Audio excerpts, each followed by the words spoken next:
Well, welcome to the journey. It is your boy, Journeyman Bell, aka Mr. 100.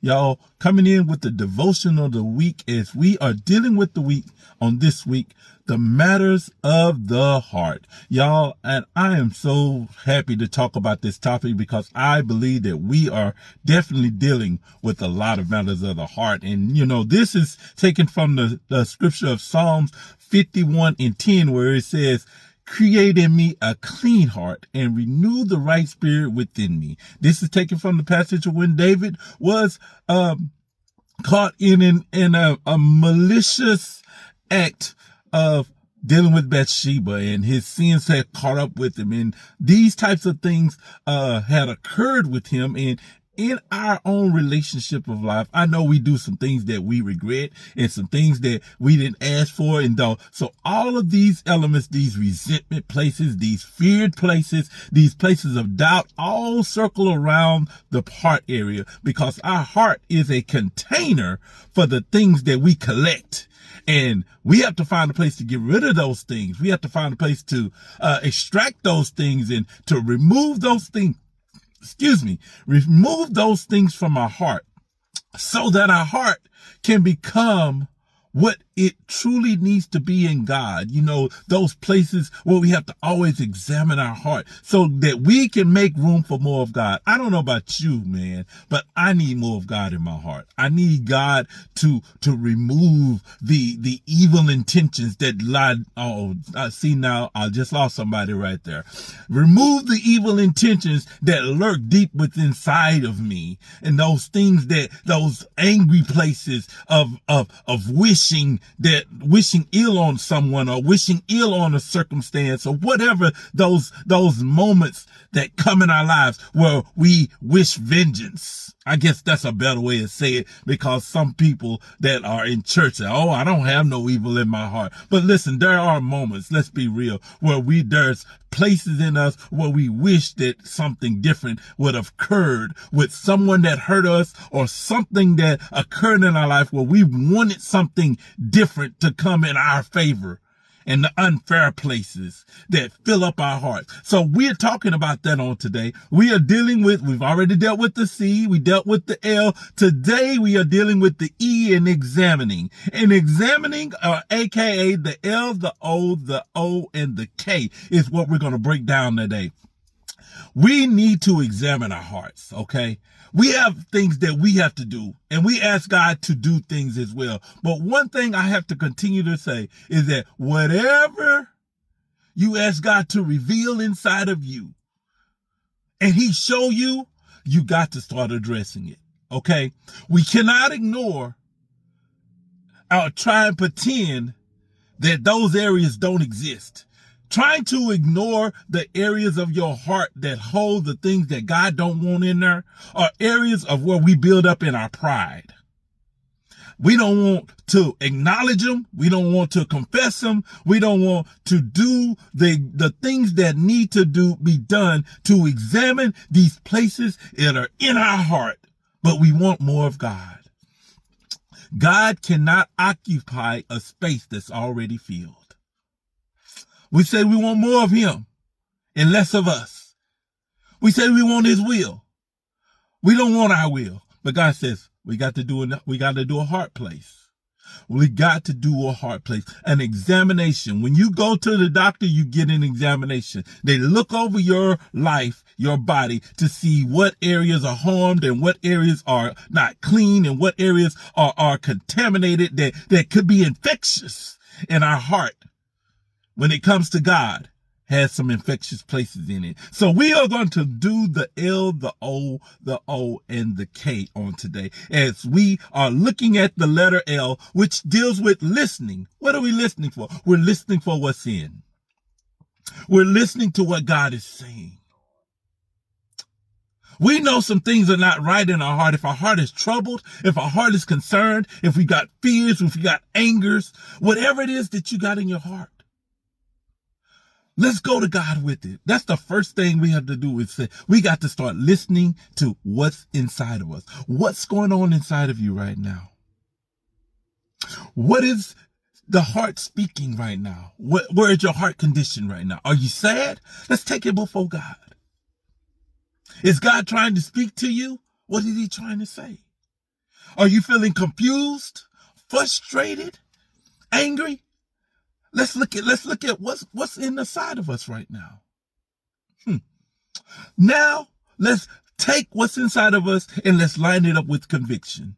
What's convicting us? The only way we'll understand the conviction of our heart is to understand our relationship with God. We don't know what's offended God until our relationship with God begins to manifest. And we discover his relationship, why? Through the word, and we discover it through prayer. We learn a lot about what offends God through what we read and what we talk to him about. What is he saying? And what's leading your heart to a place that leads from conviction to eviction? What is God saying? This does not belong inside of you. What is he saying to you? This don't belong here, Belle. Let's get it out. Oh God, I'm angry. I'm frustrated with someone. I don't like how they're treating me. That's a good place. I'm jumping in my notes a little bit, but that's a good place. We talked about transparency yesterday. So important for a clean heart is a real place of conviction. Now that we've found out what's inside of us, what God is saying, we've dealt with the conviction, eviction. Now we have to really press beyond the noise of our emotions. What all of this, okay, we got it all out that we're upset. We're taking it before God. Now let's listen to what he's wanting to say with us concerning it. Here's the hard part. Sometimes God will send you back to what you don't want to deal with no more. Sometimes God will put it right in your face to what it is you don't want to confront anymore. Sometimes God will unveil things to you that you wouldn't expect for him to do. Now, it is up to us at this point that when God says to go back and forgive, or God says to do whatever it is that he instructs you to do from this, if he says do nothing, then do nothing. But if he says you got to return back to what angered you or what frustrated you or what caused you fear, then he's saying, I'm looking for a response. Because watch this, what you hear becomes your mirror. Let me say that again. What you hear becomes your mirror.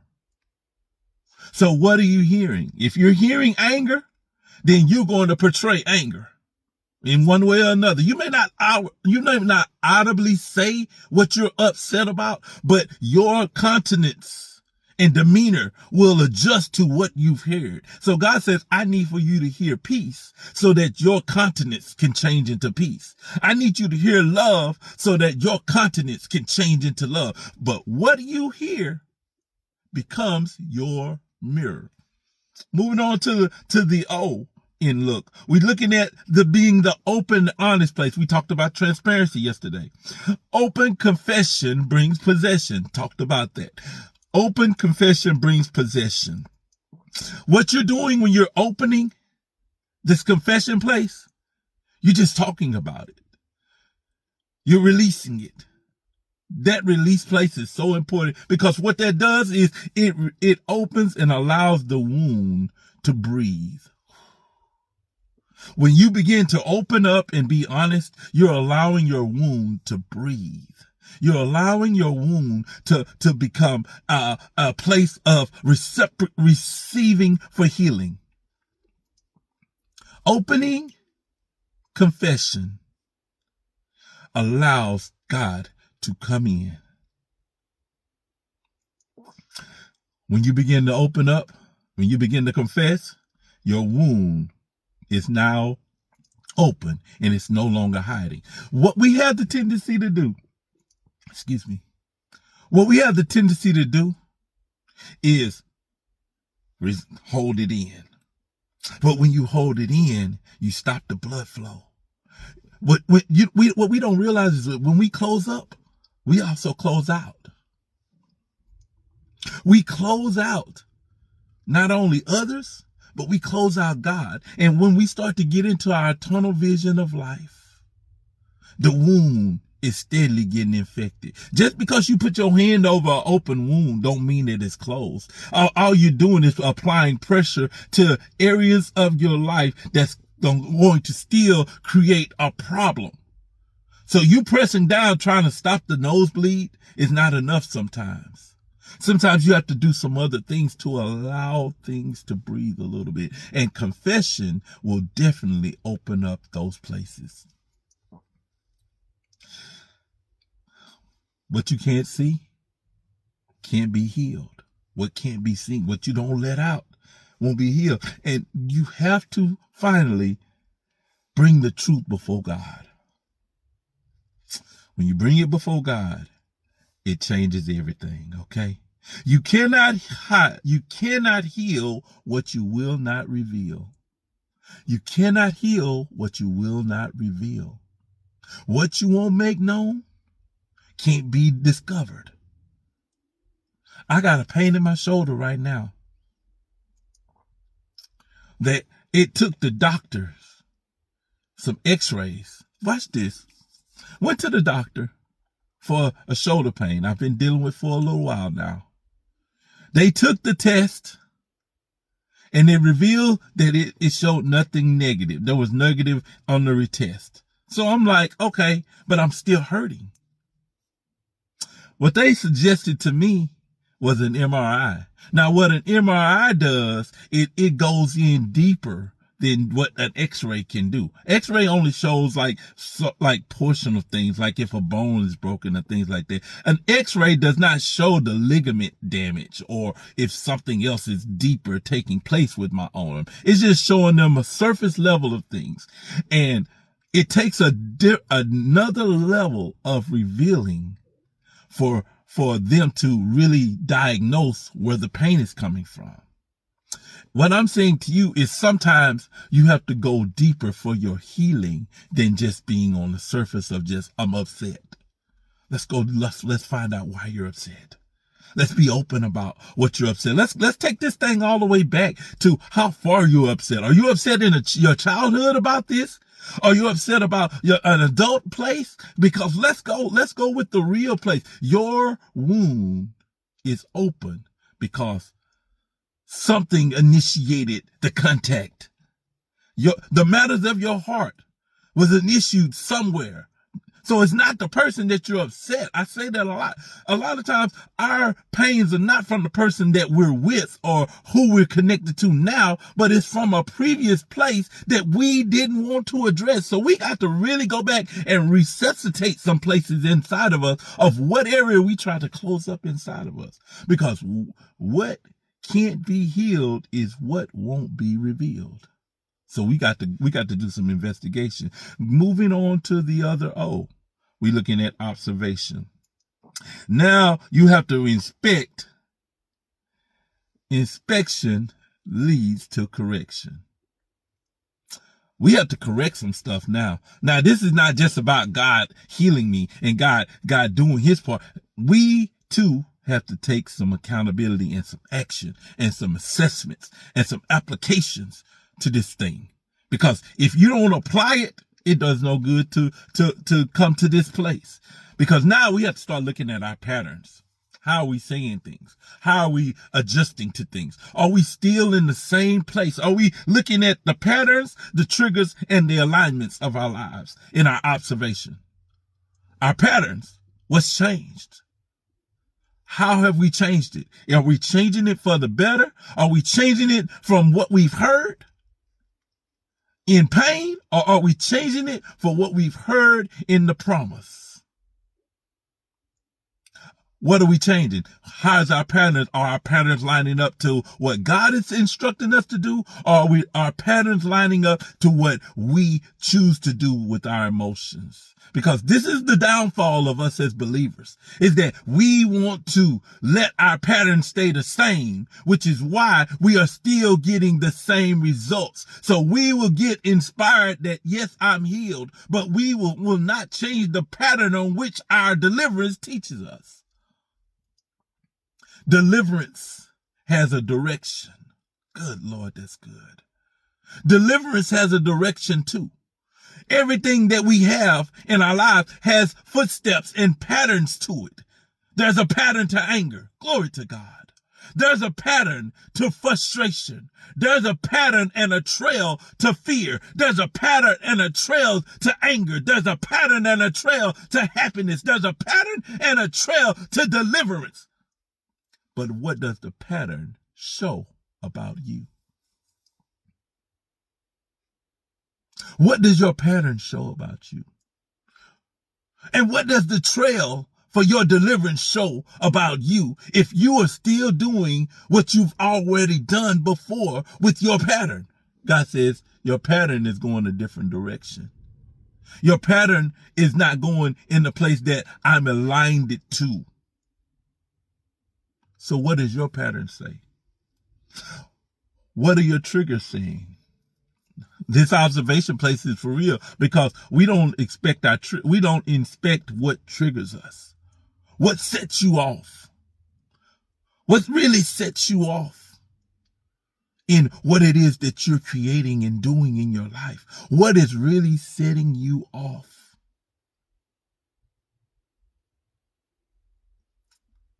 What's really creating a problem in your life? I think there's something that really needs to be taken into consideration.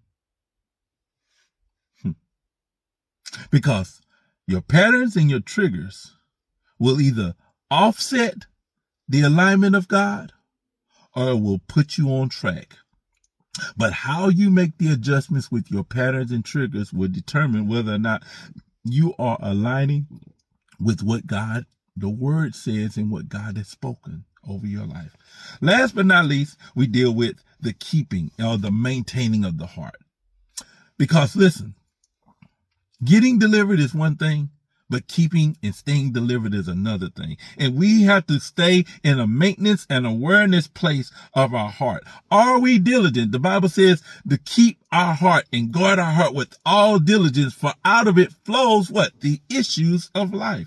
This area of diligence is our responsibility. God is not saying, oh, I'm going to watch over it. He will say he will keep our hearts and minds, but our keeping part is predicated upon what we have observed and what we have been open to and what we have listened to.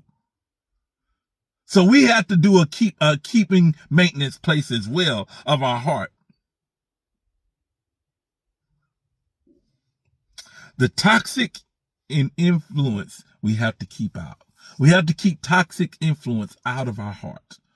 Don't let the negative things contribute to your constant journey for healing of your heart.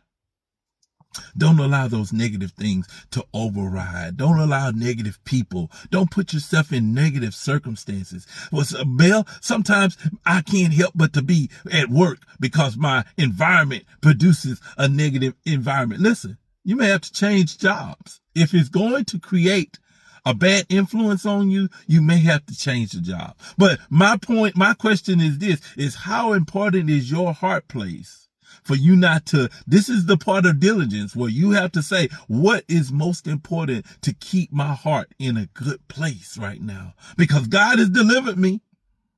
I've been faithful in trying to be better.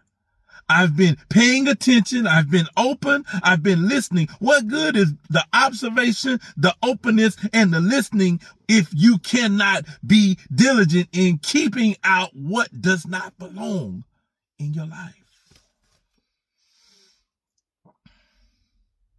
Put in what God puts in. Keep out what God keeps out. God is the watchdog over our lives and our hearts. And he is constantly warning us to not get involved, to not be involved, to stay away from, to stay out of certain things that he know we can't handle. Because in this recovery of our healed heart place, we have to remember this most importantly, is that God is going to continue to do checkups to make sure that we are keeping out what does not belong inside of us. These toxic places, these places that bring us down, we have got to keep out of our lives. We got to keep it out. It's not just receiving, but it's also maintaining. My last point. It ain't just receiving the observation and the openness and the listening, but it's also the maintaining part, that you have to keep the clutter out of the deliverance place and the deliverance operation in the things of God. We got to do our part. These are parts of the examination that we have to really consider when we're trying to get and address the matters of our heart at their fullness. But you've got to you got to do your part. You've got to do your part. Let's do an examination today. Let's examine ourselves today. Let's listen. Let's be open. Let's observe, and let's keep what we need for our heart to be what God intends it to be. This is a journey where we believe in taking life one step at a time. Y'all be blessed, and we'll see you on tomorrow.